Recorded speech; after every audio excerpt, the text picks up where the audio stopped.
샤워를 했다. 물줄기는 머리로 떨어지더니 얼굴을 타고 목과 몸으로 흘렀다. 물방울이 몸을 적시고 더러운 것을 씻어냈다. 샴푸로 머리 거품을 냈다. 손가락 끝이 두피를 건드린다. 양손은 비누를 문질러 귓바퀴에 기름과 노폐물을 벗겨낸다. 오프라 윈프리가 명상을 한다는 이야기는 유명하다. 과연 그녀는 조용하고 깨끗한 곳에서 조용히 자신만의 시간을 갖고 있을까? 그렇지 않다. 그녀가 말한 명상 장소는 다름 아닌 화장실이다. 그녀는 더럽고 냄새나는 화장실에 앉아 명상에 빠진다. 가부좌를 틀지도 않는다.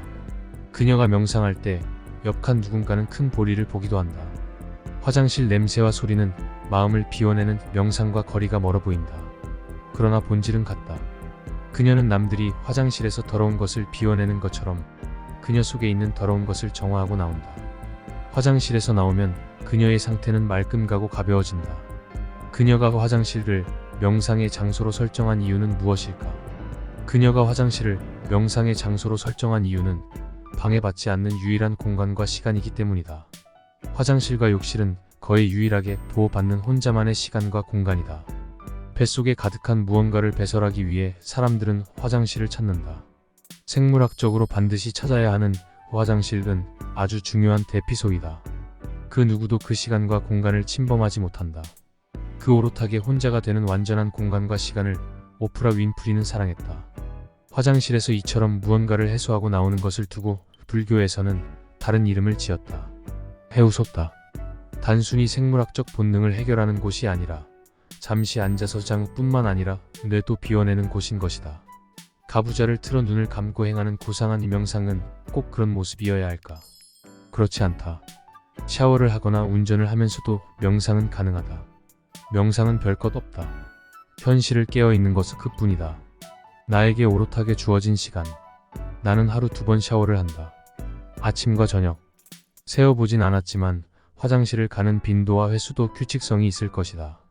이 시간에 어떠한 방해도 받지 않고 깨어있는 연습을 해보자. 사람들은 현실을 깨어있다고 생각하지만 깨어있지 않다. 대부분의 사람은 현실이 아니라 과거나 미래라는 이름의 망상에 산다. 몸에게 현실의 중요 업무를 맡기고 머리는 망상으로 빠져들어간다. 자, 현실을 깨어있는지 확인해보는 법은 간단하다. 혹시 의자에 앉아있으면 의자와 엉덩이가 닿고 있는 피부의 감촉이 느껴지는가? 숨을 쉴 때 내쉬는 숨과 들여마시는 숨을 끝까지 알아차리고 있는가? 살랑살랑 불어오는 바람이 피부에 닿는 현재의 촉각. 얼핏 지나가 버리는 냉장고의 작은 소음. 왼쪽 팔꿈치 위로 3cm 올라간 부분의 느낌. 그런 것을 느끼고 있는가? 아마 그렇지 않을 것이다. 사람들은 대체로 현실의 모든 것을 기민하게 느끼지 못한다. 대체로 과거를 생각하고 미래를 걱정한다. 대중음악을 부르거나 스마트폰 혹은 TV를 보며 현실이 아닌 과거 무언가를 본다. 그러나 지난 수년의 모든 신체보다 지금 현재 왼쪽 4번째 발가락이 가진 현실 감각이 더 중요하다. 엉덩이 밑으로 15cm쯤 내려간 피부의 감각은 어떠한가? 지금 귀에서 들리는 바람 소리는 어떠한가? 그 쓸데없다 느껴지는 것들에 집중하라. 그것을 집중해야 하는 이유는 이렇다. 그것은 사소하고 불필요해 보이는 일이지만 현재이기 때문이다. 현재를 집중하는 연습은 아주 중요하다. 만약 당신의 아이가 수학 문제를 풀고 있다고 해보자. TV를 켜놓고 음악을 들으면서 콧노래를 부르며 수학 문제를 풀고 있다고 해보자. 아이에게 무엇이라고 조언을 해줄까? 아마 대부분은 이렇게 조언할 것이다. 그게 집중이 돼? 수학 문제를 집중해야지. 대체로 수학 문제를 듣거나 책을 읽을 때는 음악도 듣지 않는 편이 좋다. 오롯하게 집중해야 하는 것에만 집중해야 한다.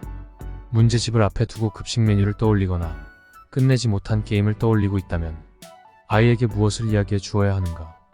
그게 집중이 돼? 문제에 집중해야지. 그렇다. 모든 문제는 현재에서만 해결 가능하다.